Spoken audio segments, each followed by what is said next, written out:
Hello my dear friends, welcome back to my channel. मैं मोनिका अरोड़ा फिर आपके साथ एक नई वीडियो के साथ। जिन बच्चों ने अभी 10th क्लास के एग्ज़ाम्स दिए हैं, 12th के एग्ज़ाम्स दिए हैं, या जो बच्चे अभी कॉम्पिटिटिव एग्ज़ाम्स की तैयारी कर रहे हैं, ये वीडियो उन सभी बच्चों के लिए है जिन बच्चों को मार्क्स की बहुत ज़्यादा टेंशन है कि हमारे मार्क्स अगर कम आएंगे तो क्या होगा।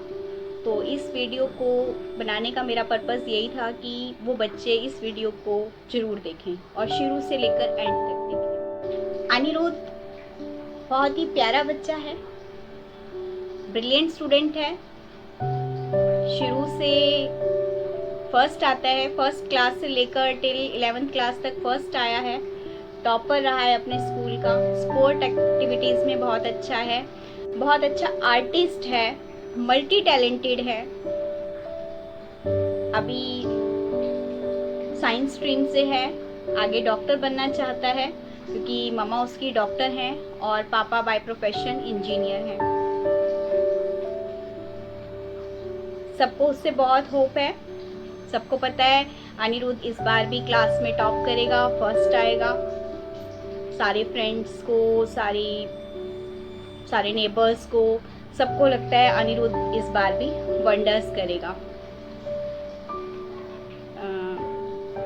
कुछ दिनों से अनिरुद्ध चुप चुप सा रहता है, किसी से कोई बात नहीं करता है, ज़्यादा खेलता नहीं है, कम बोलता है। पापा मम्मी जाने के लिए रेडी हो रहे हैं। मम्मी को क्लिनिक जाना है, पापा को जॉब पे जाना है। मम्मी टेबल पर खाना लगा चुकी हैं और अनिरुद्ध को कॉल करती हैं। अनिरुद्ध, अनिरुद्ध आओ और ब्रेकफास्ट कर लो। अनिरुद्ध फटाफट से आता है, ब्रेकफास्ट टेबल पे बैठता है, ब्रेकफास्ट फिनिश करता है। फिनिश करते करते बोलता है, मम्मा एंड पापा मुझे आपसे 2 मिनट के लिए बात करनी है। तो पापा बोलते हैं, अनिरुद्ध तुम्हें पता है कि मेरे को कंस्ट्रक्शन साइट पे पहुंचना है और मेरा कितना काम पेंडिंग है, मैं तुमसे शाम को आकर बात करता हूँ। अनिरुद्ध मम्मी से बात करने की कोशिश करता है कि मम्मा प्लीज़ 2 मिनट आप मेरी बात सुनो, मुझे आपसे बात करनी है। मम्मा बोलती हैं, अनिरुद्ध मैं पहले से लेट हो चुकी हूँ, मैं तुमसे शाम को आकर बात करूँगी क्योंकि क्लिनिक पर मेरे पेशेंट्स जो हैं वो मेरा वेट कर रहे हैं। अब दोनों अपने अपने वर्क के लिए चले जाते हैं। अनिरुद्ध घर में अकेला है, कुछ समझ में नहीं आ रहा है कि क्या करे। तो अनिरुद्ध अपने फ्रेंड अमित को कॉल लगाता है और कॉल करके उसको बोलता है, हेलो अमित कैसे हो, क्या कर रहे हो। तो अमित वहाँ से बोलता है, यार बढ़िया है, अच्छा टाइम पास हो रहा है, वेट कर रहा हूँ रिजल्ट का। तो अनिरुद्ध बोलता है उसको कि क्या तुम्हें पता है इस बार मैं 100% मार्क्स नहीं ला पाऊंगा। अमित बोलता है, चल यार छोड़, मजाक मत कर, झूठ मत बोल, मुझे पता है तू इस बार भी टॉप करेगा, तू मेरे साथ मजाक करने की जरूरत नहीं है।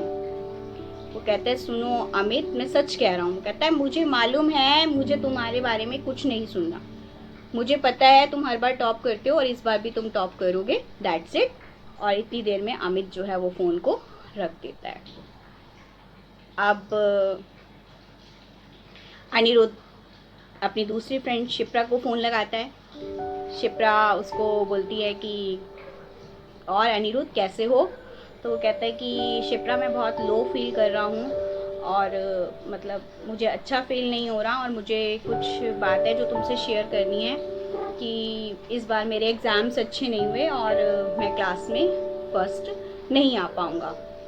बोलती है कि अनिरुद्ध तुमसे मजाक करने के लिए क्या मैं ही मिली हूँ, क्यों मुझसे ऐसे मजाक कर रहे हो, मुझे मालूम है तुम इस बार भी क्लास में फर्स्ट आओगे, तुम क्लास में नहीं बल्कि तुम स्कूल टॉप करोगे, मुझे मालूम है, मुझे पूरा कॉन्फिडेंस है, मजाक मत करो।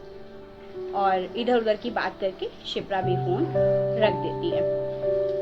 अनिरुद्ध आकर अपनी टेबल पे वापस बैठता है, स्टडी टेबल को खंगालता है, कभी कोई बुक्स निकाल कर देखता है, कलर्स उठाता है, पेंटिंग बनाने की सोचता है, मन नहीं लगता, पेंटिंग बनाने का मन नहीं हो रहा। किचन में जाता है, कुछ सोचता है कुछ खाना प्रिपेयर कर लूँ, बट कुछ खाने का भी मन नहीं है।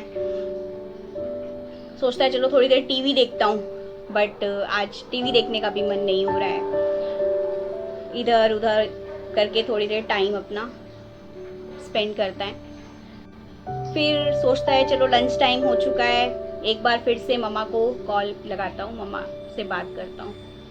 तो मम्मा को फ़ोन लगाता है और कहता है कि मम्मा मुझे आपसे बात करनी है, तो क्या मैं आपसे 2 मिनट बात कर सकता हूँ? तो मम्मा बोलती हैं कि अनिरुद्ध तुम्हें पता है कि ये मेरा ओपीडी टाइम होता है, इस समय पेशेंट होते हैं, तो मुझे क्यों डिस्टर्ब कर रहे हो बार बार कॉल करके? मैंने बोला था ना मैं शाम को आकर तुमसे बात करती हूँ। तो अनिरुद्ध कहता है मम्मा मेरे को आपको एक सच बताना है कि आपकी जो एक्सपेक्टेशन है मुझसे वो इस बार मैं पूरी नहीं कर पाऊँगा। इस बार मेरे 100% मार्क्स नहीं आ पाएंगे। आप मेरी बात को सुनो, मेरे एग्जाम्स इस बार अच्छे नहीं हुए। तो मम्मा उसको बोलती हैं अनिरुद्ध तुम रहने दो, तुम्हारे हर बार एग्जाम्स अच्छे नहीं होते और तुम हर बार क्लास में टॉप करते हो। तो तुम मुझे पागल मत बनाओ, मैं तुम्हारी बातों में आने वाली नहीं हूँ। तुम अपना काम करो और अपनी जो तुम नीट की प्रिपरेशन कर रहे हो उस पर फोकस करो, तुम मार्क्स को एक तरफ छोड़ दो। अब इतना कह के मम्मा फ़ोन रख देती हैं। अनिरुद्ध पापा को फ़ोन करता है, बोलता है पापा मुझे 2 मिनट के लिए आपसे बात करनी है, 2 मिनट मेरी बात सुन लीजिए।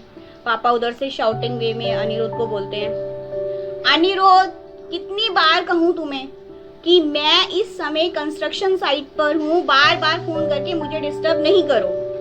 कहता है पापा मुझे 1 मिनट के लिए आपसे बात करनी है, मैं आपको बताना चाहता हूँ कि इस बार मेरे 100% मार्क्स नहीं आएंगे। तो पापा उधर से गुस्से में बोलते हैं मुझे तुमसे ज्यादा पता है तुम्हारे बारे में, तुम इस बार भी 100% मार्क्स लेकर आओगे। मुझे बताने की जरूरत नहीं है कि तुम्हारे कितने परसेंट मार्क्स आएंगे, मुझे तुम्हारे बारे में सब कुछ बहुत अच्छे से पता है। अनिरुद्ध घबरा जाता है और कहता है ठीक है पापा। घबराहट में फोन रख देता है। फोन रखकर ड्राइंग रूम में आता है और बैठ जाता है। सोच रहा है, डीपली सोच रहा है, कुछ चल रहा है मन में, क्या चल रहा है कुछ समझ नहीं आ रहा है। अब अपने आप से बात करता है कि कैसे समझाऊं सबको, कैसे बताऊं सबको, कैसे एक्सप्लेन करूं कि मेरा फिजिक्स का एग्ज़ाम में जो एक क्वेश्चन था 5 मार्क्स का, वो क्वेश्चन गलत हो गया। जब मेरा 5 मार्क्स का क्वेश्चन गलत हो गया तो मेरे 100% मार्क्स कैसे आ सकते हैं? तो मेरे 100% तो आएंगे ही नहीं और मैं इस बार टॉप करूँगा ही नहीं। और जब ये मम्मी पापा को पता लगेगा तो उनके दिल पर क्या बीतेगी, मेरे दोस्त मुझे कैसे फेस करेंगे, मैं अपने टीचर्स को कैसे फेस करूँगा। ये सारे क्वेश्चंस अनिरुद्ध के माइंड में बार बार बार बार उठ रहे हैं। अब अनिरुद्ध अपने आप को संभाल नहीं पाता और जाकर कमरे में अपने आप को बंद कर लेता है। वो कुछ करने जा रहा है, क्या करने जा रहा है ये किसी को नहीं पता, सिर्फ अनिरुद्ध को पता है। तभी डोरबेल बजती है और अनिरुद्ध चौंक जाता है कि इस समय डोरबेल किसने बजाई। थोड़ी देर सोचता है, इतने में डोरबेल दोबारा बजती है। अनिरुद्ध जाता है और जाकर दरवाजा खोलता है। देखता है सामने सरीन अंकल खड़े हैं जो पापा के बहुत अच्छे दोस्त हैं। अक्सर मॉर्निंग में और इवनिंग में पापा उनके साथ वॉक पे जाया करते हैं। वो सरीन अंकल को बोलता है नमस्ते अंकल, कैसे हैं आप? पापा तो घर में है नहीं इस समय। तो वो कहते हैं हाँ अनिरुद्ध, मुझे पता है पापा घर में नहीं हैं, मैं घर पे बोर हो रहा था तो सोचा क्यों ना चलकर तुम्हारे साथ एक गेम चेस का खेला जाए। तो अगर तुम फ्री हो तो क्या मैं अंदर आ सकता हूँ? कहते हैं why not uncle, please come inside. Anirudh uncle को चाय कॉफ़ी सर्व करता है। तो अनिरुद्ध अंकल से इधर उधर की बातें करता है, चेस स्प्रेड करता है और चेस का गेम स्टार्ट करता है। सरीन अंकल उसको देख के बोलते हैं, अनिरुद्ध मैं तुमसे कुछ कहना चाहता हूँ। 2-3 दिन से तुम अजीब से लग रहे हो मुझे। कोई बात है जो तुम्हें अंदर ही अंदर खाई जा रही है और तुम बता नहीं रहे हो। अनिरुद्ध कहते हैं, नहीं अंकल ऐसी तो कोई बात नहीं है, मैं ठीक हूँ, सब कुछ ठीक चल रहा है। कहते हैं, नहीं बेटा कोई तो बात है, मैं तुम्हें बचपन से देखता हुआ आ रहा हूँ, लेकिन मैंने तुम्हें इस कंडीशन में पहले कभी नहीं देखा। कुछ तो है जो तुम हम सबसे छुपा रहे हो। अनिरुद्ध थोड़ा साइलेंट होता है, वो बोलता है, हाँ अंकल बात तो है। बोलते हैं, क्या बात है बताओ मुझे। कहता है, अंकल इस बार मेरा फिजिक्स का एग्ज़ाम अच्छा नहीं हुआ, मेरा 5 मार्क्स का क्वेश्चन छूट गया है और उस 5 मार्क्स के चक्कर में मेरे इस बार 100% मार्क्स नहीं आएंगे। और ये बात मैं मम्मी को, पापा को, फ्रेंड्स को, सबको बताने की कोशिश कर रहा हूँ, लेकिन कोई भी मेरी बात सुनने को तैयार ही नहीं है। सबको मेरे से बहुत उम्मीदें हैं, मेरे टीचर्स को, मेरे नेबर्स को, मेरे फ्रेंड्स को, मेरे रिलेटिव्स को, मेरे पेरेंट्स को, और इस बार मैं उनकी उम्मीदों पर खरा नहीं उतर पाऊंगा। और मैं best student of the year award नहीं जीत पाऊंगा और मम्मी और पापा को मेरी वजह से बहुत डाउन फील करना पड़ेगा। अगर आप 2 मिनट पहले नहीं आते तो मैं सुसाइड करने जा रहा था। मुझे कुछ दिखाई नहीं दे रहा था, मुझे कुछ समझ में नहीं आ रहा था। मुझे लग रहा था मेरी लाइफ वर्थलेस है और मुझे इस लाइफ को फिनिश कर देना चाहिए। सरीन अंकल बोलते हैं, क्या तुम्हारा दिमाग खराब है? तुम इतना बड़ा स्टेप लेने जा रहे हो? क्या तुमने सोचा है कि तुम्हारे इस स्टेप के बाद तुम्हारे पेरेंट्स पे क्या बीतेगी? वो क्या सोचेंगे तुम्हारे बारे में? वो कैसे अपनी जिंदगी काटेंगे तुम्हारे बिना? कोई भी माँ बाप, अनिरुद्ध, सब कुछ बर्दाश्त कर सकता है, लेकिन अपने जवान बेटे की बॉडी अपने कंधों पर बर्दाश्त नहीं कर सकता। ये बहुत गलत सोचा तुमने। तुम्हें ऐसा कोई काम नहीं करना है। तुम बहुत प्यारे बच्चे हो और मार्क्स जो हैं वो तुम्हारी काबिलियत को डिसाइड नहीं करते हैं। अगर तुम्हारे मार्क्स कम आएंगे तो कोई ऐसा नहीं है कि तुम्हें नीट में बैठने नहीं दिया जाएगा। तुम अभी नीट पर फोकस करो, अपने एग्जाम की प्रिपरेशन करो। सिर्फ मार्क्स के लिए तुम अपनी जान लेने पर तुले थे? तुम्हें पता है ईश्वर की सबसे प्यारी देन है जिंदगी। इस जिंदगी को जीना है। तुम इस लाइफ में एक पर्पस के लिए आए हो, वो पर्पस तुम्हें पूरा करना है। मार्क्स तुम्हारा फ्यूचर डिसाइड नहीं करते, मार्क्स तुम्हारे टैलेंट्स को डिस्क्राइब नहीं करते। तुम्हें नीट की प्रिपरेशन करनी है, नीट पर फोकस करना है, एक अच्छा डॉक्टर बनना है अपनी मम्मी की तरह, और समाज को अपना समय देना है, अपनी जिंदगी देनी है। अनिरुद्ध, मुझे तुमसे ऐसी उम्मीद बिल्कुल नहीं थी। अनिरुद्ध सरीन अंकल के गले लग जाता है, फूट फूट के रोता है और कहता है, thank you so much uncle. अगर आज आप नहीं होते तो मैं पता नहीं क्या कर गया होता, शायद कुछ बहुत गलत हो जाता। आज आपने मुझे बचा लिया। मैं आपसे वादा करता हूँ कि ज़िंदगी में चाहे कोई बड़ी से बड़ी समस्या आ जाए उसका सामना करूँगा, कभी गिव अप करने की कोशिश नहीं करूँगा। जब शाम को मम्मी पापा आएंगे तो मैं उनको सारी बात सच सच बता दूँगा। उसके बाद वो जो कहेंगे मैं वही करूँगा। सरीन अंकल कहते हैं, बिल्कुल सही कहा तुमने बेटा, अगर मेरी ज़रूरत हो तो मुझे भी बुला लेना, मैं हर पल तुम्हारे साथ हूँ। तुम कभी भी किसी भी समय मुझे फ़ोन करके अपनी बात बता सकते हो, मुझसे शेयर कर सकते हो। अपने आप को बिल्कुल अकेला फील मत करो, मैं हर पल तुम्हारे साथ हूँ।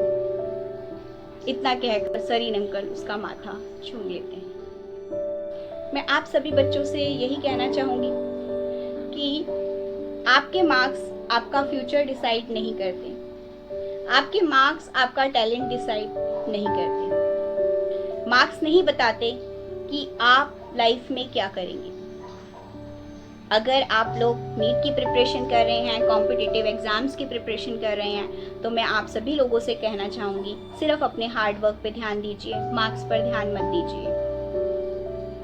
फोकस आपको करना है अपने हार्ड वर्क के ऊपर।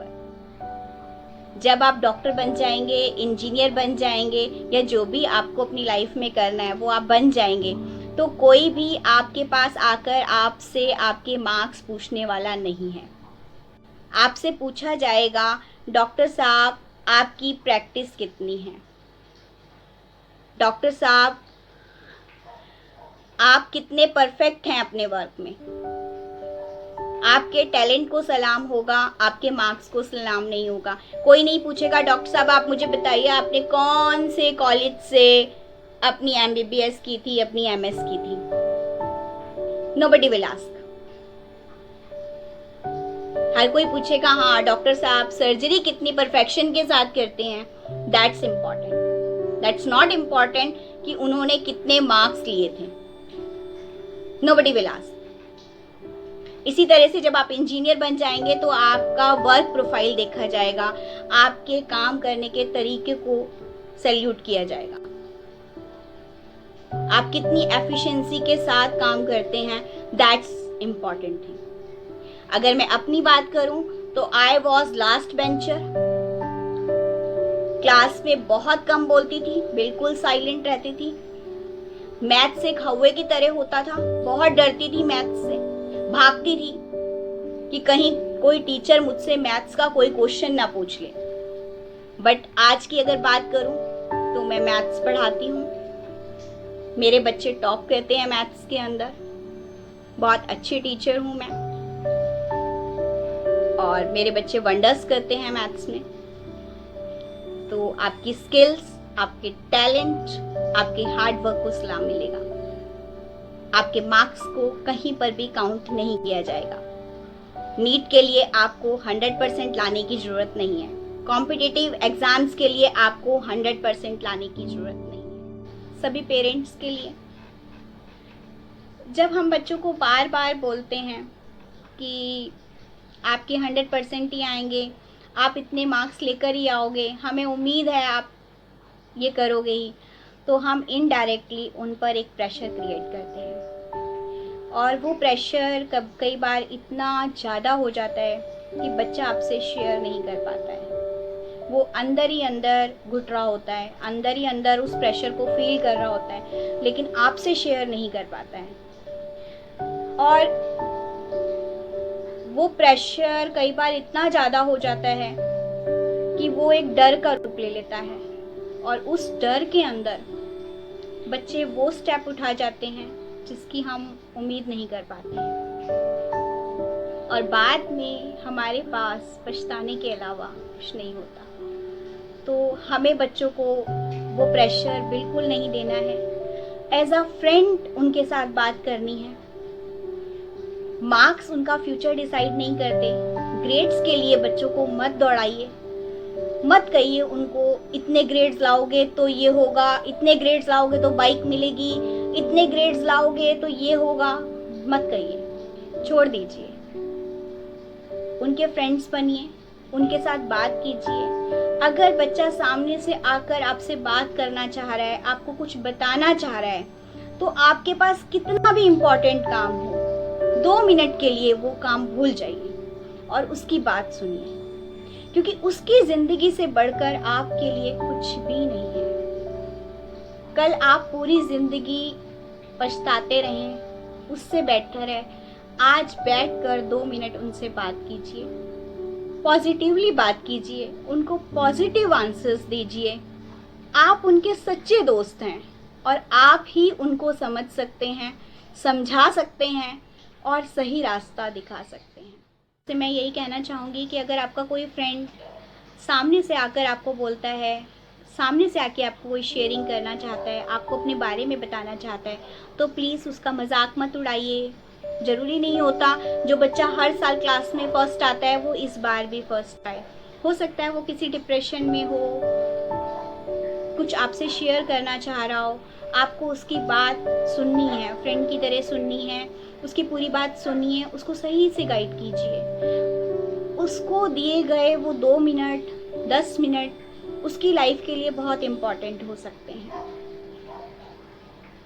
अपने फ्रेंड्स को आपने हेल्प करनी है, हर मोड़ पर हेल्प करनी है, जिस मोड़ पर उन्हें आपकी ज़रूरत सबसे ज़्यादा है। दोस्ती का मतलब साथ होता है, और साथ सिर्फ खाने पीने उठने बैठने का साथ नहीं होता। साथ होता है उसको मॉरल सपोर्ट करना, उसकी कंडीशंस को समझना। अगर वो किसी टेंशन में है तो उसे उसकी टेंशन से बाहर निकालना।